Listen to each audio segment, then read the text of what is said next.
to unfreedom. Tim, thanks for coming back on the show. Before we come to the shameful antics of our Republican lawmakers here in the US, what is going on with Vladimir Putin? You've studied the man for years. How concerned should we be about his nuclear saber rattling today? Well, Putin has been in power for about half of his adult life. And so when you get to this kind of late stage tyranny, you are really in literary or psychological territory, not just rational or strategic territory.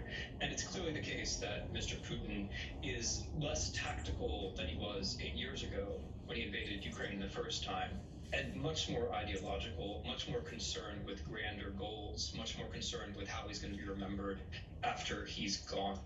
That said, when he speaks about nuclear weapons, I think this should be understood as one more attempt to get us psychologically upset, to push us onto the back foot so that we do something ourselves which we don't really want to do.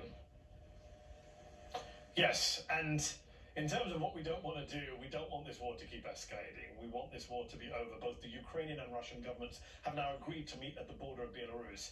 Isn't the reality, though, Tim, that despite the amazing, inspiring achievements of the Ukrainians in pushing back Russian forces in recent days, they are still the much weaker party, and they are the ones who are going to have to make the bigger compromises, are they not, to avoid further bloodshed? I think we should stop on that point and just remind ourselves that a few days ago, everybody east and west expected the Ukrainian state to fold up within a few hours, and it did not. And regardless of how this turns out, I think we should pause on the point that you just made, which is that the president of Ukraine and the people of Ukraine have not just done something unexpected, they've done something inspiring.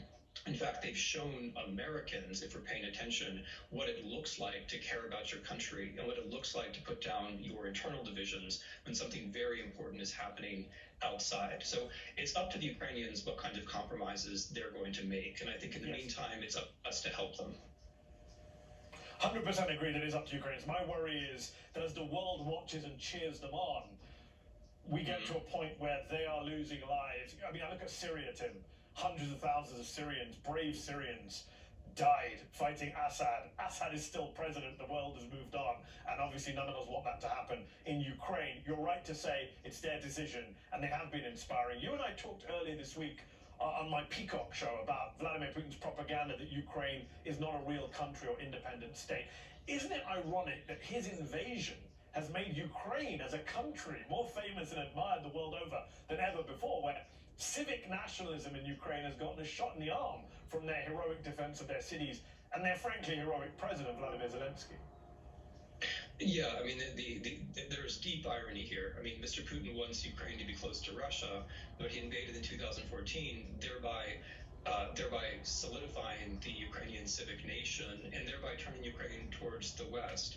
This second, much more violent invasion in 2022 has created a situation where Ukrainians basically have no choice but to defend themselves. And it is really striking how Europe and America and the world have seen in this an example of the weak standing up to the strong, the Democrats standing up to the tyrants, and people showing just basic decency and courage, no matter what their background, no matter where they're coming from.